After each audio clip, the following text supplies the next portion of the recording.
قوم میں پیغمبر بھیجا کہ وہ اللہ تعالیٰ کا پیغام لوگوں تک پہنچائیں، اور پیغمبروں نے جو ان کو کام دیے گئے، ان کے سپرد اللہ تعالیٰ نے کام مقرر کیے، انہوں نے وہ بخوبی اور خوش اسلوبی کے ساتھ ان کاموں کو نبھایا، اور اللہ تعالیٰ کے سامنے سخرو رہے۔ اللہ تعالیٰ نے جو ان کو نبوت و رسالت کے منصب پر اللہ تعالیٰ نے ان کو فائز کیا تھا، تو انہوں نے اس سے پوری طرح انصاف کیا، اور جو پیغام اللہ تعالیٰ نے ان کو بھیجا ان دے کر دنیا میں، انہوں نے وہ اپنی قوم کے لوگوں کو پہنچایا۔ اب دیکھنا یہ کہ کس قوم کے لوگوں نے ان کی باتوں کو جھٹلایا، تو وہ پھر نیست و نابود ہوئے، عذاب میں مبتلا ہوئے، طرح طرح کے عذاب اللہ تعالیٰ نے ان پر ڈالے۔ اور پھر ان کی جو ان کی جو پچھلی قومیں تھیں، ان کے باپ دادا، ان کے ساتھ کیا سلوک ہوا تھا، کیا ان پر عذاب آیا تھا، تو وہ ان کے لیے وہ مثالیں رہ گئیں۔ لیکن وہی ہے کہ عقل رکھنے والے اس بات کا مشاہدہ رکھتے ہیں، عقل رکھنے والے یہ بات سوچتے ہیں کہ جب ہمارے باپ دادوں نے یہ بات نہیں سنی تھی تو ان کا کیا حال ہوا تھا، تو ہمیں چاہیے کہ ہم ان باتوں پر ایمان لائیں۔ لیکن افسوس، بہت سی اقوام کے جو بادشاہ گزرے ہیں، انہوں نے ان کی باتوں کو انکار کر دیا، ان کی باتوں کو خاطر میں نہیں لائے، اور کہا کہ یہ تو ایسا ہی تم عام آدمی ہو، ہماری طرح ہو، تو آپ کس طریقے سے اللہ کا پیغام لے کر آ سکتے ہیں۔ بہرحال آج جو میں آپ کو ایک واقعہ سناؤں گی، وہ حضرت داؤد علیہ السلام، جی ہاں، اللہ تعالیٰ کے ایک برگزیدہ اور ایک دل کے پاک پیغمبر تھے۔ آپ پستہ قامت، نیلی آنکھوں والے، جی ہاں، حضرت داؤد علیہ السلام کی آنکھیں نیلی، کم بالوں والے اور دل کے پاک تھے۔ اللہ نے آپ کو حکومت و نبوت دونوں سے نوازا، اور آپ کے لیے دنیا اور آخرت دونوں کی خبریں جمع کر دیں۔ اللہ نے آپ کی تعریف ان لفظوں میں بیان کی ہے، اور داؤد نے جالوت کو قتل کر ڈالا، اور اللہ نے ان کو بادشاہی اور نبوت بخشی، اور جو کچھ چاہا انہیں سکھایا۔ سبحان اللہ۔ سورہ بقرہ کی آیت نمبر 25 کا میں نے آپ کو حوالہ دیا ہے۔ بڑے مجاہد، درویش مند، عبادت گزار اور کثرت کے ساتھ اللہ کے آگے رونے والے تھے۔ ارشاد نبوی ہے، اللہ کے نزدیک سب سے زیادہ محبوب نفلی نماز حضرت داؤد علیہ السلام کی ہے، اور اللہ کے نزدیک سب سے زیادہ محبوب نفلی روزہ حضرت داؤد علیہ السلام کا روزہ ہے۔ آپ نصف شب تک سوتے، پھر 1/3 رات عبادت کرتے، پھر رات کے آخری چھٹے پہر سو جاتے، اور آپ ایک دن روزہ رکھتے اور دوسرے دن روزہ نہ رکھتے، مطلب ایک دن ناغہ کرتے، ایک دن روزہ، پھر ایک دن ناغہ، ایک دن روزہ، اس طریقے سے۔ اور آپ دشمن کو دیکھ کر کبھی پیٹھ پھیر کر فرار نہیں ہوئے۔ سبحان اللہ۔ آپ محنت مزدوری کر کے اپنا پیٹ پالتے۔ حدیث نبوی میں ہے کہ آدمی سب سے زیادہ پاکیزہ مال جو کھاتا ہے وہ اس کے ہاتھ کی کمائی ہوتی ہے، اور اللہ کے پیغمبر حضرت داؤد علیہ السلام اپنے ہاتھ سے کما کر کھاتے تھے۔ اللہ نے آپ کو بے شمار نعمتوں سے نوازا تھا، مثلاً پہاڑ آپ کے سامنے مسخر تھے، لہٰذا آپ جب تسبیح پڑھتے تو وہ بھی آپ کے ساتھ ساتھ تسبیح پڑھتے۔ سبحان اللہ۔ سورہ سبا کی آیت نمبر 10 میں یہ ترجمہ موجود ہے، اور فرمایا، ہم نے پہاڑوں کو ان کے زیر فرمان کر دیا تھا کہ شام اور صبح ان کے ساتھ خدا پاک کا ذکر کرتے تھے، اور پرندوں کو بھی جمع کر لیتے تھے، سب ان کے فرما بردار تھے۔ اللہ نے لوہے کو آپ کے ہاتھ میں نرم کر دیا تھا، وہ آپ کے ہاتھ میں موم کی طرح بن جاتا، اور آپ جس طرح چاہتے اس میں تصرف کرتے، آپ اس سے زرہیں بناتے، یہ آپ کا معجزہ تھا۔ اور ہم نے ان کے لیے لوہے کو نرم کر دیا کہ کشادہ زریں بناؤ اور کڑیوں کو اندازے سے جوڑو۔ اللہ نے آپ کو کڑے جوڑنے سکھلائے جس سے آپ زرہ بناتے، آپ کی بنائی ہوئی زرہ دوسری زرہوں سے وزن میں ہلکی اور استعمال میں آسان ہوتی۔ اس زمانے میں جو تھا وہ زرہ بہت بڑی اہمیت کی حامل مالک تھی کہ میدان جنگ میں اس کے ذریعے دشمن کے وار سے بچا جاتا تھا۔ ارشاد ہے اور ہم نے تمہارے لیے داؤد کو ایک طرح کا لباس بنانا بھی سکھا دیا تاکہ تم لڑائی کے زر سے بچو۔ اللہ تعالیٰ نے آپ کو دو جھگڑنے والوں کے درمیان فیصلہ کرنے کی قوت اور ملکہ بھی عطا فرمایا۔ سبحان اللہ۔ اللہ نے آپ کے دشمن مغلوب و منصور کیے اور عرصہ دراز تک آپ کی حدود مملکت میں کسی بغاوت نے کبھی سر نہ اٹھایا تھا۔ آپ اتنے خوش الحان تھے کہ اللہ نے کسی کو ایسا خوش الحان نہ بنایا تھا، حتیٰ کہ جب آپ زبور کی تلاوت کرتے یا ذکر کرتے تو پرندے اور جانور آپ کے ارد گرد منڈلا لگتے، اور جو آپ کی آواز آتی تھی یہ تلاوت کی تو وہ آواز سننے کے لیے وہ جانور جو تھے وہ مضطرب رہتے تھے، بے چین رہتے تھے، ادھر ادھر وہ منڈلاتے رہتے تھے اور وجد میں آ جاتے۔ آپ جیسی آواز کسی کے کانوں میں پڑی نہ تھی، جنات تک آپ کی آواز پر فدا تھے۔ سبحان اللہ۔ جی ہاں ناظرین و حاضرین، جنات ان تک کو آپ حضرت داؤد علیہ السلام کی آواز جو تھی وہ بہت زیادہ پسند تھی، وہ ان پر فدا تھے۔ ایک دفعہ نبی کریم نے ابو موسیٰ شعرا کو قرآن پڑھتے سنا تو فرمایا، ابو موسیٰ کو داؤد کی بنسریوں میں سے ایک بانسری دی گئی ہے۔ سبحان اللہ۔ اہل ایلا آپ کے دور حکومت میں ہی مسخ کر کے بندر بنا دیے گئے تھے۔ جی ہاں، حضرت داؤد علیہ السلام جو تھے وہ زبور کی تلاوت، زبور کے بارے میں بہت زیادہ آپ کو بیان تھا، پتہ تھا تو اور بہت زیادہ علم تھا۔ تو جب اس قوم کے لوگ آپ کی باتوں کو نہیں سنتے تھے، آپ جب اس کتابوں میں سے لوگوں کو پڑھ کے سناتے تھے، بتاتے تھے تو وہ آپ کی بات کو ریجیکٹ کر دیتے تھے، تو جس کے نتیجے میں اللہ تعالیٰ نے ان کے دور حکومت میں ہی ان کی قوم کے لوگوں کو ایک مسخ کر کے بندر بنا دیا۔ ان کا قصہ یہ ہے کہ انہیں ہفتے کے دن کا مچھلی کا شکار کرنا منع تھا۔ اللہ تعالیٰ نے ان کو ہفتے کے دن مچھلی کا شکار کرنے سے منع کیا تھا، باقی 6 دن کریں لیکن ہفتے والے دن ان کو منع تھا۔ اس حکم میں ان کی آزمائش یوں کی گئی کہ ان کے دریا میں ہفتے کے دن مچھلیاں خوب آتی۔ اب اللہ تعالیٰ کیا کرتے ہیں، ان کی آزمائش لینے کے لیے ہفتے والے دن ان کے جو سمندر تھا اس میں مچھلیاں بے انتہا تعداد میں آتی تھیں اور دوسرے دنوں میں نہیں آتی تھیں اتنی تعداد میں۔ انہوں نے ایک ہیلا کیا کہ دریا کے کنارے ایک بڑا حوض کھودا اور جمعے کے دن پانی اس میں بہا دیتے اور پانی کے ساتھ ساتھ مچھلیاں بھی اس حوض میں آ جاتی۔ اس کے بعد وہ حوض کے دروازے کو بند کر دیتے تھے جس سے مچھلیاں واپس نہ جا سکتی۔ یوں وہ اتوار کے دن مچھلیاں پکڑ لیتے تھے ان ساری مچھلیوں کو۔ آپ نے انہیں حکم اللہ میں ایسی ہیلا سازی کرنے سے منع فرمایا۔ کس نے؟ حضرت داؤد علیہ السلام کو جب اس بات کا علم ہوا کہ ان کی قوم کے لوگ یہ طریقے سے اس چالاکی سے، مطلب جب ہفتے والے دن اللہ تعالیٰ نے ان کو منع کر دیا کہ مچھلیوں کا شکار نہیں کرنا، تو انہوں نے کیا کیا، وہیں ایک بہت بڑا کنواں کھود دیا اور اس میں جمعے والے دن پانی چھوڑ دیتے تھے اور جتنی مچھلیاں اس پانی کے ساتھ آتی تھی، اور اتفاق دیکھیے اللہ تعالیٰ بھی ان کی آزمائش کر رہے تھے کہ اللہ تعالیٰ باقی دنوں میں بے انتہا بھرپور طریقے سے مچھلیاں سمندر میں چھوڑ دیتے تھے اور ہفتے والے دن شکار بنا تھا۔ اب کیا ہوتا تھا، ہفتے والے دن بے تحاشا مچھلیاں ہوتی تھی تو وہ لوگ بڑے ششپنج میں مبتلا رہتے کہ کریں تو کیا کریں، کیونکہ اتنی مچھلیاں دیکھ کر ظاہر ہے ان کے بھی منہ میں پانی بھر آ جاتا ہوگا۔ بہرحال انہوں نے کیا کیا، انہوں نے یہ ہیلا تلاش کیا کہ انہوں نے ایک کنواں کھود لیا اور اس میں جمعے والے دن پورا پانی بھرپور طریقے سے جمع کرا اور مچھلیاں بھی اس میں آ گئی اور پھر انہوں نے اس کو بند کر دیا اور پھر انہوں نے ہفتے کا گیپ کر کے پھر اتوار کو اس میں سے مچھلیاں لینے لگے ہوں گے۔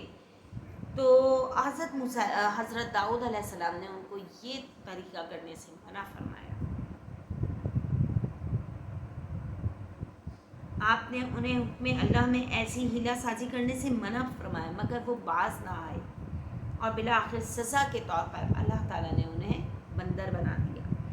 مسخ ہونے کے بعد یہ لوگ 3 دن تک زندہ رہے، اس کے بعد وہ سب بندر ہلاک ہو گئے۔ اللہ اکبر۔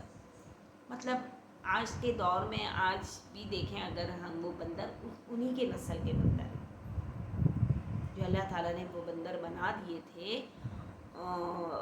ہو سکتا ہے یہ بندر اسی وقت کے کا کوئی ہو اور پھر اب وہ نسل در نسل ان کی بڑھتی جا رہی ہے. بہرحال انہیں ہفتے کے دن مچھلیوں کا شکار بنا تھا اور یہ ان کی آزمائش کے لیے تھا جس میں وہ پورے نہ اترے. اللہ تعالیٰ بھی اپنے بندوں سے آزمائش لیتا ہے. جی ہاں ناظرین و حاضرین، اس میں دیکھیے ہمیں ایک یہ سبق بھی ملا کہ اللہ تعالیٰ آزماتا ہے بندے کو، اپنے بندے کو آزماتا ہے کہ میں اس سے یہ آزمائش کرتا ہوں، آیا میرا بندہ اس آزمائش پر پورا اترتا ہے یا نہیں.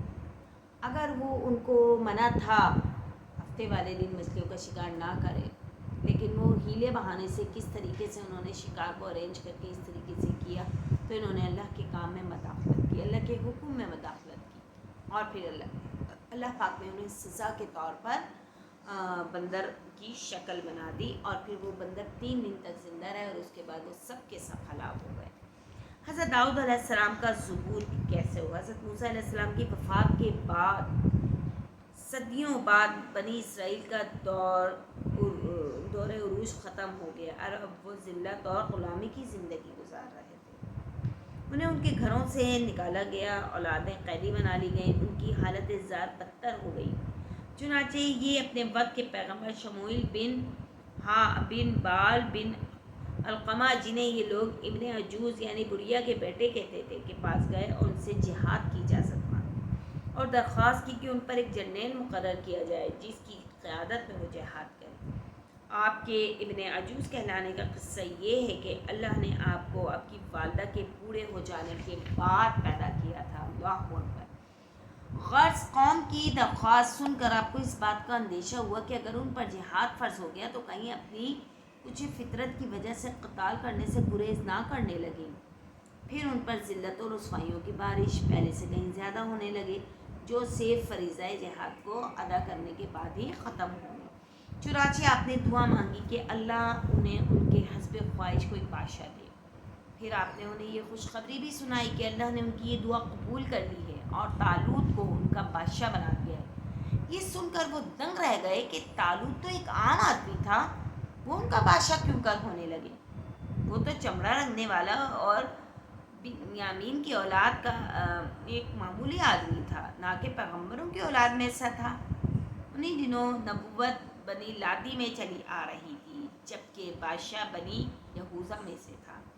حضرت شموئیل علیہ السلام نے انہیں سمجھایا کہ طالوت اس بات کا اہل ہے کہ تخت اور میدان جنگ دونوں سنبھالے. وہ صاحب علم بھی خوب ہے اور بڑا تندومند اور طاقتور بھی ہے. اگرچہ دنیاوی وجاہت و مال و دولت نہیں رکھتا، دوسرے اللہ جس کو چاہے علم و حکومت سے نوازے ہی کسی اور کی وراثت نہیں. طالوت ان دنوں بنی اسرائیل کے سب سے زیادہ صاحب علم شخص تھے. حضرت شموئیل علیہ السلام نے طالوت کی حکومت کی نشانیاں بھی بتلائیں جنہیں بنی اسرائیل نے اپنی آنکھوں سے دیکھ بھی لیا. غرض طالوت نے حکومتی اقتدار سنبھالا، ایک عظیم الشان لشکر ترتیب دیا اور جہاد پر روانہ ہو گیا تاکہ امالیق کے ساتھ جن کا سردار جالوت تھا جنگ کی جائے. لیکن یہ بنی اسرائیل تھے، اس لیے حسب عادت عین میدان جنگ سے پیٹ دے کر بھاگ کھڑے ہوئے سوائے چند ایک کے. پھر اللہ نے انہیں ایک سخت آزمائش میں مبتلا کیا اور حکم دیا کہ راستے میں ایک نہر آئے گی، اس میں سے کوئی پانی نہ پیے. انہوں نے اس آزمائش کو مزید آزمائش بنا ڈالا، چنانچہ ایک ٹیڑھا ہیلا اختیار کر کے اکا دکا کو چھوڑ کر سب نے اس نہر سے پانی پی لیا اور اللہ کے حکم کی صاف نافرمانی کی.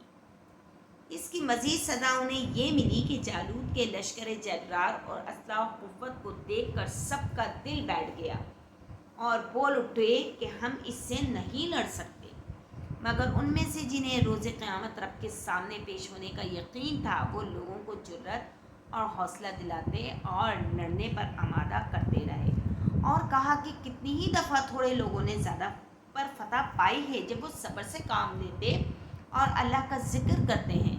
انہی چند بہادروں میں جناب حضرت داؤد علیہ السلام بھی تھے جو اپنے 7 بھائیوں کے ساتھ لشکر طالوت میں جہاد کے لیے شریک تھے. اس سے پہلے آپ بکریاں چرایا کرتے تھے۔ جب جنگ کے شعلے بھڑک اٹھے، ہر طرف تلواروں کی چمک، نگاہیں خیرہ کرنے لگیں اور تیر و تفنگ کی بارش ہونے لگی، تو آپ نے دل میں سوچا آج ایسا کارنامہ کروں گا کہ سب دیکھتے رہ جائیں گے۔ چنانچہ آپ نے آگے بڑھ کر جالوت کو للکارا، جس کا سامنا کرنے کی کسی میں ہمت و جرأت و بہادری نہ تھی۔ طالوت سب کو للکارا اور ابھار رہے تھے، مگر اس کے سامنے آنے والے کوئی بھی تیار نہ ہوا۔ آپ نے آگے بڑھ کر اس مہم کو سر کرنے کے لیے خود کو پیش کیا کہ میں اس کے ساتھ تلوار آزماتا ہوں اور اس کو قتل کروں گا۔ طالوت نے آپ کی کم عمری اور پست قامت کو دیکھ کر اس بات کو اہمیت نہ دی اور دوبارہ اور 12 فوجیوں کو للکارا کہ ہے کوئی جو جا کر جالوت کا سر اتار لائے۔ ہر دفعہ آپ نے ہی باہر نکل کر خود کو پیش کیا، جبکہ دوسرے دم سادے بیٹھے رہے۔ اس پر طالوت نے پوچھا، تمہیں لڑائی کا کوئی تجربہ ہے؟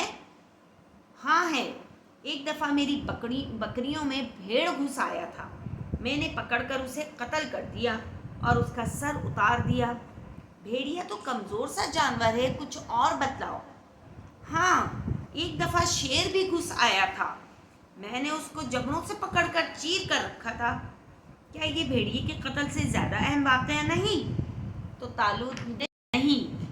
یہ سن کر حضرت داؤد علیہ السلام خود ہی میدان میں اتر گئے اور جالوت کو للکارا۔ آپ زبردست غلیل چلاتے تھے۔ کہا، جالوت باہر آ۔ جالوت نے کہا، ہاں حضرت داؤد علیہ السلام ایسے شیروں کی طرح یوں ہی آتے ہیں۔ جالوت تو شیر سے ہلکا ہے۔ حضرت داؤد علیہ السلام، آج میں درندوں اور پرندوں کو تیری لاش کا گوشت کھلاؤں گا۔ پھر دونوں آمنے سامنے ہوئے۔ جالوت آپ کو ہلاک کرنا معمولی سمجھ رہا تھا، اس لیے ہاتھ بڑھا کر آپ کو پکڑنا چاہا۔ آپ نے قریب پڑا ایک پتھر اٹھا کر غلیل میں رکھا، اللہ کا نام لیا، تاک کر نشانہ مارا جو سیدھا جالوت کی دونوں آنکھوں کے درمیان جا لگا، جس سے اس کا بھیجا اڑا دیا اور کٹے درخت کی طرح دھڑام سے نیچے آ گرا۔ آپ نے آگے بڑھ کر اس کا سر تن سے جدا کر دیا۔ اب عام جنگ شروع ہو گئی۔ گھمسان کان پڑا۔ طالوت کے جوانوں نے جالوت کے سپاہیوں کو گاجر مولی کی طرح کاٹ کے رکھ دیا اور زبردست فتح حاصل کی۔ اس جنگ نے آپ کو غیر معمولی شہرت بخشی۔ ہر طرف آپ کے چرچے ہونے لگے، ہر کوئی آپ کو عزت کی نگاہ سے دیکھنے لگا، یہاں تک کہ طالوت کے بعد لوگوں نے آپ کو اپنا بادشاہ بنا لیا۔ یوں اللہ تعالیٰ نے آپ کو نبوت اور حکومت دونوں کا وارث بنایا۔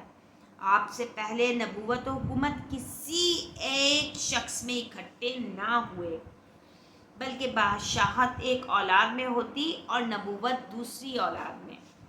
قرآن کریم نے سورہ بقرہ کی آیت نمبر 246 سے 251 تک حضرت داؤد علیہ السلام کے ان واقعات کی تفصیلات کو بیان کیا ہے۔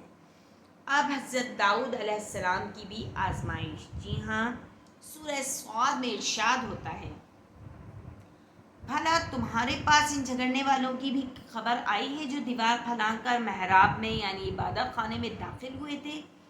جب وہ داؤد کے پاس آئے تو وہ گھبرا گئے۔ انہوں نے کہا، خوف نہ کیجیے، ہم دونوں کا ایک مقدمہ ہے، ہم میں سے ایک نے دوسرے پر زیادتی کی ہے اور ہم میں آپ انصاف سے فیصلہ کر دیجیے اور بے انصافی نہ کیجیے گا اور ہم کو سیدھا رستہ دکھا دیجیے۔ صورتحال یہ ہے کہ یہ میرا بھائی ہے اور اس کے ہاں 99 دمبیاں ہیں اور میرے پاس ایک دمبی ہے۔ یہ کہتا ہے کہ یہ بھی میرے حوالے کر دو اور گفتگو میں مجھ پر زیادتی کرتا ہے۔ آپ نے کہا کہ یہ جو تم سے دمبی مانگتا ہے تاکہ اس کو اپنی دمبیوں میں ملا لے، بے شک تجھ پر ظلم کرتا ہے اور اکثر شریک ایک دوسرے پر زیادتی ہی کرتے ہیں۔ ہاں، جو ایمان لائے اور نیک عمل کرتے رہے، اور ایسے لوگ بہت کم ہیں۔ اور داؤد نے یہ خیال کیا کہ اس واقعے سے ہم نے ان کو آزمایا ہے تو انہوں نے پروردگار سے مغفرت مانگی اور جھک کر گر پڑے اور اللہ کی طرف رجوع کیا۔ یہ کیسی آزمائش تھی؟ اس قصے میں کس بات کی طرف اشارہ ہے؟ اس موقع پر غیر محتاط مفسرین نے اسرائیلی کتب پر اعتماد کر کے ایک نہایت نامعقول واقعے کا ذکر کیا ہے جو نہ ذکر کے لائق ہے اور نہ ہی اللہ کے پیغمبر کو یہ بات زیب دیتی ہے۔ چنانچہ ان تمام باتوں سے قطع تعلق ہو کر ہم اس طرف آتے ہیں کہ اللہ تعالیٰ نے حضرت داؤد علیہ السلام کے بارے میں جو کچھ بیان کیا ہے وہ حق اور سچ ہے، مگر یہ قصہ غیر معقول لوگوں کی خرافات میں سے کسی بات پر بھی دلالت نہیں کرتا۔ بے شک یہ دو آدمیوں میں ہونے والا ایک جھگڑا تھا اور ان میں واقعی دنبیوں کی بابت تنازع ہوا تھا۔ اب دیکھیے کہ حضرت داؤد علیہ السلام کی جو آزمائش ہوئی اس پر وہ پورے اترے اور اللہ تعالیٰ نے ان کو معاف کر دیا۔ اس کی حقیقت یہ ہے کہ آپ نے دوسرے کی بات سنے بغیر فیصلہ دے دیا تھا۔ جی ہاں، حضرت داؤد علیہ السلام سے بھی ایک کہنا چاہیے کہ ایک چھوٹی سی فیصلہ جو سنایا تھا انہوں نے وہ تھوڑا فیصلہ خلاف ہو گیا تھا، صحیح ہے۔ تو پھر اللہ تعالیٰ نے ان کو جب اس بات کا احساس ہوا تو انہوں نے اللہ تعالیٰ سے فی الفور معافی مانگی، جس پر اللہ پاک نے ان کو معاف فرما دیا۔ کہتے ہیں کہ ایک قصہ گو نے عمر بن عبدالعزیز کے سامنے حضرت داؤد علیہ السلام کی بابت ان بے سند باتوں کا ذکر کیا۔ وہاں ایک حق و صاحب علم بھی بیٹھا تھا۔ اس نے اس قصے گو کی تکذیب کی اور یہ نہایت پرمغز بات کہی، اگر یہ قصہ وہی ہے جو کتاب اللہ قرآن کریم میں لکھا ہے تو اس کے خلاف قول کرنا بہت بڑی بات ہے، اور اگر بات وہی ہے جو تم کہہ رہے ہو تو اللہ نے ان کا پردہ رکھا ہوا ہے، اس لیے تمہارے لیے ہرگز مناسب نہیں کہ اللہ کے ڈالے ہوئے پردے کو پھاڑتے پھرو۔ یہ سن کر عمر بن عبدالعزیز نے کہا، اللہ کی قسم مجھ سے بات سننا، یعنی اس آدمی کی بات سننا دنیا کی ہر اس چیز سے زیادہ محبوب ہے جس پر سورج طلوع ہوتا ہے۔ حقیقت یہ ہے یہ دونوں انسان تھے، ان میں واقعی جھگڑا ہوا تھا اور جھگڑا بھی دنبیوں کا تھا، اس بات میں کوئی وہ نہیں، لیکن اللہ تعالیٰ نے آنے والوں کے بارے میں فرمایا ہے کہ وہ دیوار پھلانگ کر آئے تھے۔ اگر وہ دونوں فرشتے ہوتے تو انہیں دیوار پھلانگنے کی ضرورت ہی کیوں ہوتی، اور دیوار پھلانگنا انسانی عادات میں سے ہے، جبکہ فرشتوں کی صفت نزول ہے، وہ اترتے ہیں نہ کہ دیواریں پھلانگتے ہیں۔ تو یہاں کچھ پوائنٹ ایسے ہیں جس سے ہم اس بات سے بخوبی آگاہی حاصل ہو جاتی ہے کہ حضرت داؤد علیہ السلام جو تھے وہ اللہ تعالیٰ کے برگزیدہ اور بہت زیادہ نرم دل جو پیغمبر تھے۔ حضرت داؤد علیہ السلام، اب کیا ہوتا ہے، حضرت داؤد علیہ السلام کی وفات کا وقت آتا ہے۔ ایک حدیث میں ہے کہ حضرت داؤد علیہ السلام بے حد غیرت والے تھے، اس لیے سے گھر سے نکلتے تو تالا مار کر نکلتے اور آپ کے واپس آنے تک کوئی گھر میں داخل نہ ہوتا۔ ایک دفعہ اسی طرح تالا لگا کر کسی کام کو نکلے کہ آپ کی اہلیہ نے صحن میں ایک آدمی کو کھڑے دیکھا تو بولی، یہ کون ہے، کدھر سے گھر میں داخل ہوا کہ گھر کو تو تالا لگا ہے؟ اللہ کی قسم داؤد تو رسوا ہو جائیں گے۔ اتنے میں خود حضرت داؤد علیہ السلام بھی آ گئے اور وہ صاحب ابھی تک صحن میں کھڑے تھے۔ پوچھا، کون ہو تم؟ اس نے کہا، میں وہ ہوں جو نہ بادشاہوں سے ڈرتا ہوں اور نہ پہرے داروں سے رکتا ہوں۔ حضرت داؤد علیہ السلام نے کہا، اللہ کی قسم پھر تو تم ملک الموت ہو، خوش آمدید اللہ کے حکم کو۔ پھر ملک الموت نے آپ کی روح قبض کی اور غسل دیا اور کفن پہنایا۔ آپ نے تقریباً 100 سال کی عمر پائی۔ سبحان اللہ، مطلب آپ کو کفن پہنانے والا اور آپ کو غسل دینے والا بھی ملک الموت ہی تھے، حضرت اسرائیل علیہ السلام ہیں جو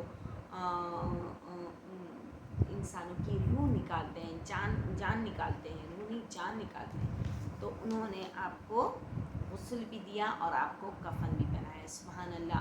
آپ واحد پیغمبر ہیں جن کو یہ فضیلت حاصل ہوئی، یہ رتبہ ملا، یہ درجہ عطا کیا اللہ پاک کی طرف سے.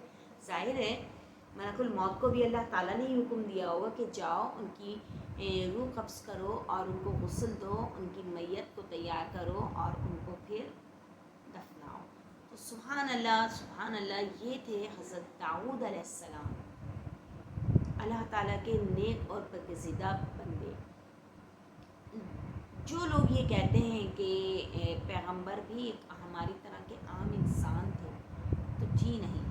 بے شک وہ آنکھ ناک کان جسامت ہماری طرح، لیکن اللہ تعالیٰ نے ان کو جو رتبہ، جو منصب پر فائز کیا اور جو عزت، جو وقار، جو بلندی ان کو عطا کی، وہ ہم عام مسلمانوں میں، عام بندے میں نہیں ہے.